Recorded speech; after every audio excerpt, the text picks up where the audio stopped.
12 సెంటీమీటర్ల ఎత్తు మరియు 9 సెంటీమీటర్ల భూ వ్యాసార్థము కలిగిన క్రమ వృత్తాకార శంకువు యొక్క ఏటవాలు ఎత్తు సెంటీమీటర్లలో ఎంత?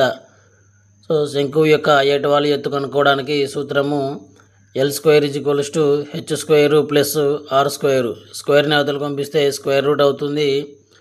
So L = H² + R².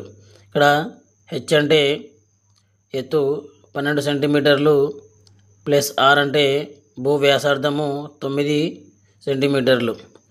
Next √12² అంటే 12 × 12 144 ప్లస్ 9² అంటే 9 × 9 81. సో 144 ప్లస్ 81 చేస్తే 225.